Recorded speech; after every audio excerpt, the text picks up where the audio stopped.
ભારતીય વાયદા બજાર માટે 19 જાન્યુઆરીનો દિવસ ઐતિહાસિક રહ્યો।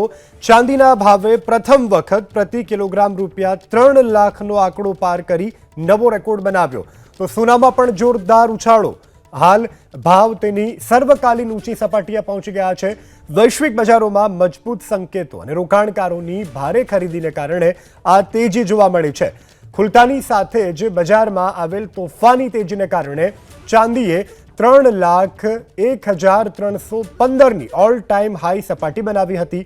ચાંદીમાં આજે એક જ દિવસમાં ₹10,400નો જંગી વધારો નોંધાયો અને ભાવ ₹2,98,162 આસપાસ ટ્રેડ કરી રહ્યો છે।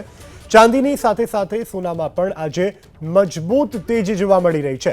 MCX પર સોનું પણ ઉછળ્યું છે।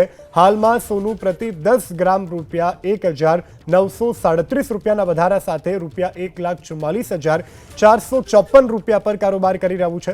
આમ બજારમાં આજે કિંમતી ધાતુઓમાં જોરદાર તેજીનો માહોલ જોવા મળી રહ્યો છે, જેમાં ચાંદીના ઐતિહાસિક ઉછાળાએ રોકાણકારોનું ધ્યાન ખાસ ખેંચ્યું છે।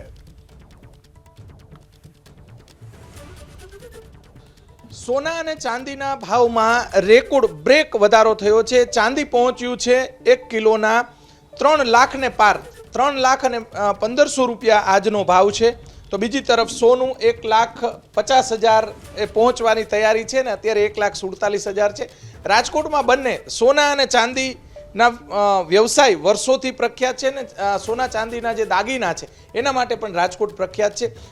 લગભગ 50 વર્ષથી જે સોના ચાંદીના વ્યવસાય સાથે જોડાયેલા સોની અગ્રણી અરવિંદભાઈ આપણી સાથે છે, આપણે એમની સાથે વાત કરીશું। અરવિંદભાઈ, શું કહેશો? આટલો બધો, પ્રથમ તો મારે એ જાણવું છે કે આટલો બધો ભાવ વધારો કેમ? રેકોર્ડ બ્રેક કરતાંય રેકોર્ડ બ્રેક ભાવ વધારો છે।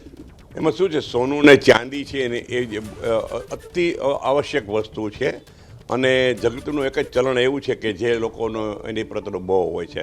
અત્યારે જે ભાવ વધ્યો છે એનું કારણ, મુખ્ય કારણ તો એક જ વસ્તુ છે કે જગતની મોટા ભાગના દેશોની બેન્કો છે આજે સોનું ને ચાંદી ખરીદી કરવા માટે છે, હોલ્ડિંગ સ્ટોક કરવા માટે થઈને। અને યુદ્ધની પરિસ્થિતિ પણ અત્યારે ચારે બાજુ નિર્માણ થઈ છે। ચારે બાજુનું વાતાવરણ એટલું બધું થઈ ગયું છે ડામાડોળ કે હવે લોકોને અને સરકારોને પણ થયું છે કે સોનું ને ચાંદી જ આપણે સાથે રાખશું તો આપણું પોતાનું જેને કરીને મજબૂતાઈ બતાવતા હશે। એટલા માટે થઈને સોનું ચાંદીના ભાવ દિવસે ભૂસકે વધતા જાય છે। રોજ 10,000 5,000નો ઉછાળો આવતો જાય છે। એ ખરેખર સામાન્ય લોકોની ખરીદી નથી। સામાન્ય લોકોની ખરીદી, ખેડૂત લોકોની ખરીદી કે ગ્રાહકોની ખરીદી અત્યારે માત્ર 20% છે અને એ અનિવાર્ય કારણે જે ખરીદી એની છે। તમે માનો છો કે જે સટ્ટાના કારણે પણ ચાંદી વધી રહ્યું હોય અથવા તો જે ઇલેક્ટ્રોનિક વસ્તુ કે અન્ય વસ્તુ છે એમાં પણ ચાંદીની ચિપ્સનો મોટા ભાગે ઉપયોગ થાય છે? હા, કારણ કે ચાંદીનો સરકાર શા માટે ખરીદી કરે છે? કારણ કે અત્યારે ચાંદીનું વસ્તુ છે એ મોબાઈલોથી શરૂ કરીને, ગ્રીન એનર્જીથી શરૂ કરીને, સોલારથી શરૂ કરીને જેટલા જતા પણ ટેકનોલોજીના જે ઇન્સ્ટ્રુમેન્ટ કહેવાય એમાં ચાંદીનો બહુ પુષ્કળ ઉપયોગ થવા માંડ્યો છે। અને બીજું કે સટાકી માર્કેટ પણ હોઈ શકે। સટાકી માર્કેટને કારણે જે લોકો બજારને ઉચ્ચ કરવા માગતા હોય તેઓ પોતાના બડી હોલ્ડરની કારણે બજારને ઊંચે લઈ જાય છે અને આ કારણે પણ ચાંદી સોનું અત્યારે દિવસે વધી રહ્યું છે।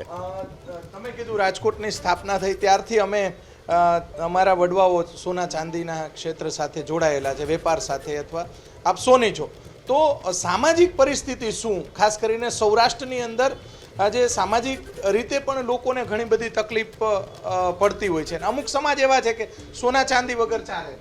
હા, એનું કારણ એક જ છે કે આપણી જે સંસ્કૃતિ છે ને, આપણી સંસ્કૃતિની સાથે સોનું ને ચાંદી વળાયેલા છે અને ભગવાન માટે પણ આભૂષણો બનતા હોય છે અને લગ્ન પ્રસંગો અને શુભ પ્રસંગ હોય ત્યારે આપણી જે સંસ્કૃતિ છે પ્રમાણે સોનું ચાંદીથી એની ખરીદી મોટા પાયે લેતી હોય છે।